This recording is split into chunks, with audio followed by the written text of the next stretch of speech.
दिया। ये लो चाबी और अपनी शिफ्ट संभालो, मैं जा रही हूँ।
सिस्टर, आपने तो मुझे डरा ही दिया। सिस्टर, मैंने यहाँ किसी की परछाई देखी। परछाई? हाँ, एक साया था। किसका साया? मालूम नहीं, किसी औरत का साया था। रात में हॉरर स्टोरी सुनाकर डराता है? नहीं सिस्टर, मैं सच कह रहा हूँ। Shut up, go to your bed. लेकिन सिस्टर। चुप! टांग ठीक हुई नहीं कि लगा घूमने? जाओ सो। खड़ूस कहीं की। वंदना नर्स होती तो जरूर मेरी बात मान ली थी।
वंदना, तुम्हारी ड्यूटी खत्म हो गई, तुम अभी तक घर नहीं गई?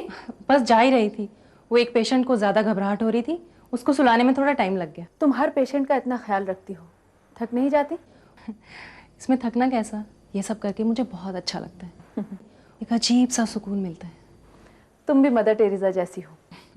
Thank you so much. अच्छा मैं चलती हूँ, गुड नाइट।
हेलो।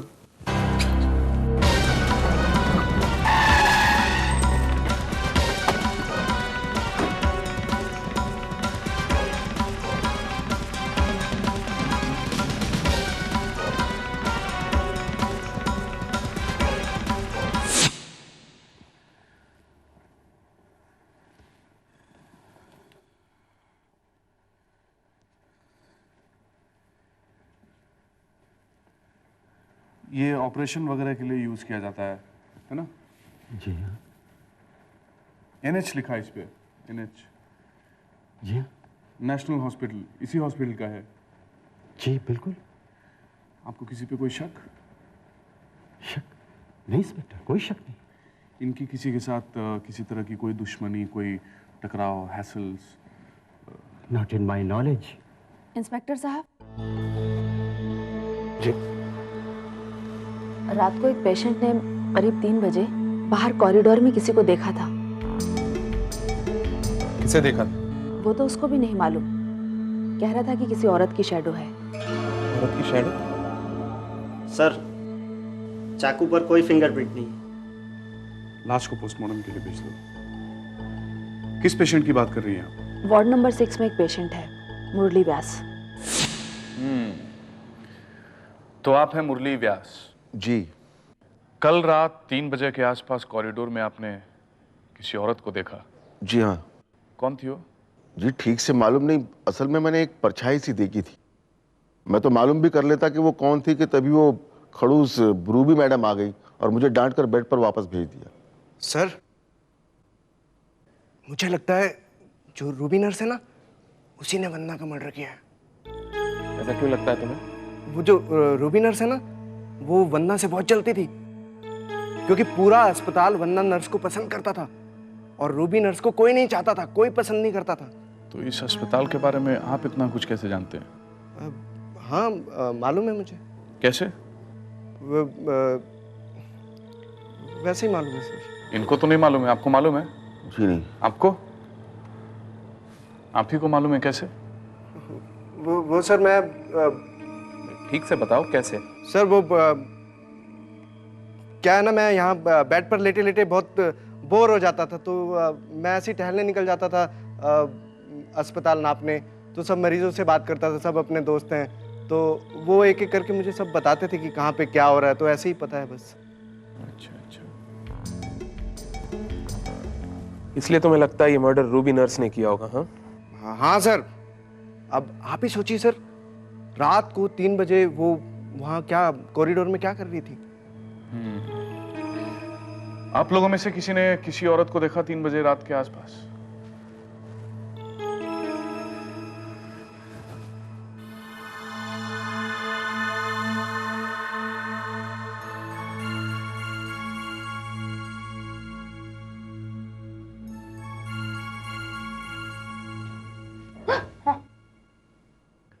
इस तरह से छुप कर क्या देख रही हैं आप?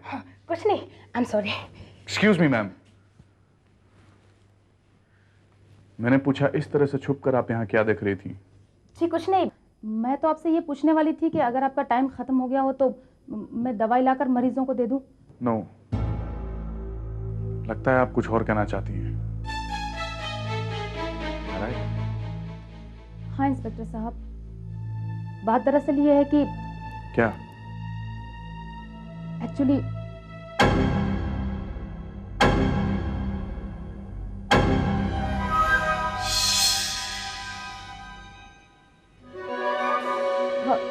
नहीं इंस्पेक्टर साहब, मैं आपसे यही तो पूछना चाह रही थी कि मरीजों की दवाई का टाइम हो गया है तो मैं उन्हें लाकर दे दूं। हाँ जरूर। Thank you.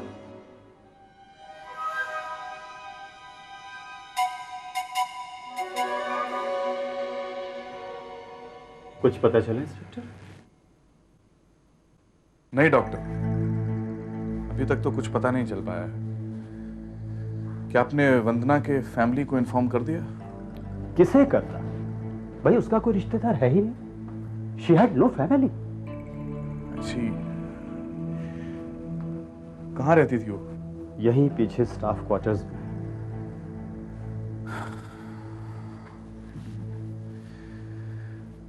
मैं उसके क्वार्टर की तलाशी लेना चाहूंगा। जी हाँ, श्योर।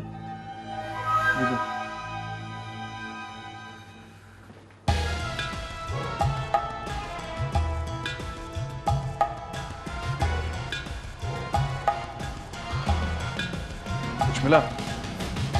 सारा घर शानदार है सर, एब्सोल्युटली नथिंग। मुझे भी कुछ नहीं मिला सिवाय इस खाली फोटो फ्रेम के। चलो लॉकर रूम चेक करते हैं।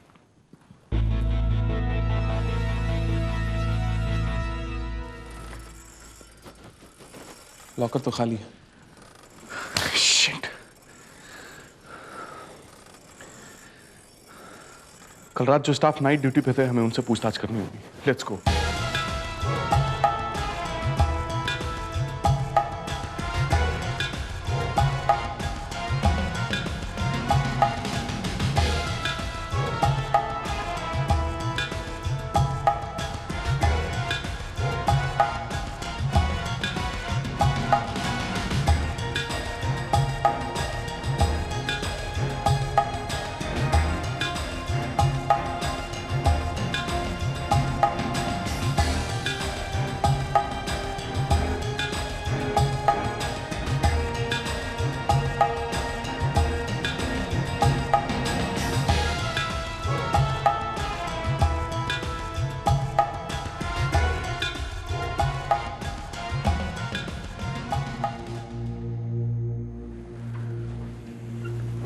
पता चला?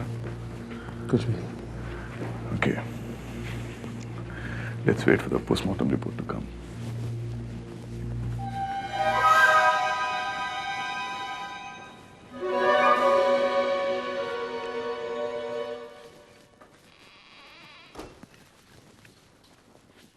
सर ये पोस्टमार्टम रिपोर्ट है। खून सुबह तकरीबन 3 और 3:30 के बीच हुआ है और शरीर के किसी और हिस्से पर कोई मार या चोट के निशान नहीं, विच मीन्स मरने वाले की तरफ से कोई स्ट्रगल नहीं हुआ है। चाकू से जोर का वार किया गया, वो भी सिर्फ एक बार। और सर उस पेशेंट मुरली व्यास ने तकरीबन 3 बजे किसी औरत के साय को देखा था और खून भी करीब उसी समय हुआ है। So it's quite possible that ये खून उसी औरत ने किया हो।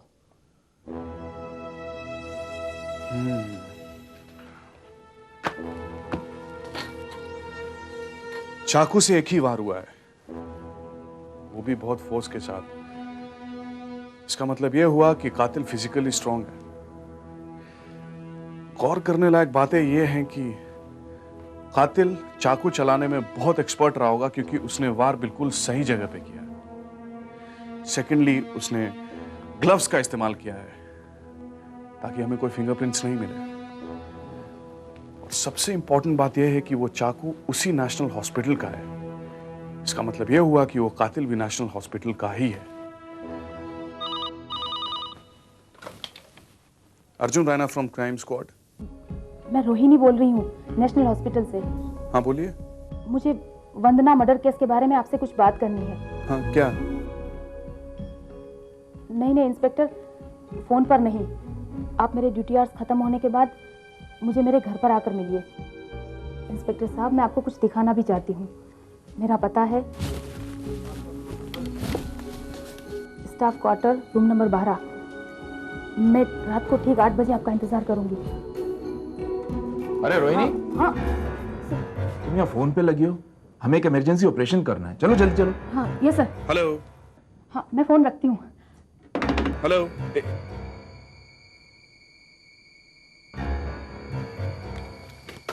क्या हुआ सर? किसका फोन था? किसी रोहिणी का, नेशनल हॉस्पिटल से। वो वंदना के मर्डर के बारे में कुछ बता रही थी। वंदना के मर्डर के बारे में? हाँ, लेकिन उसने ड्यूटी आवर्स के बाद बुलाया है, 8 बजे के करीब। Arjun Raina from crime squad. Hello hello.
What is this?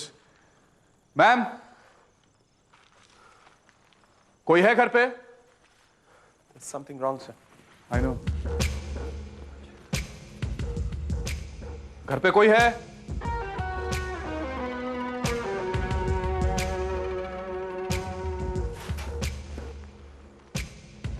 Rohini, Rohini.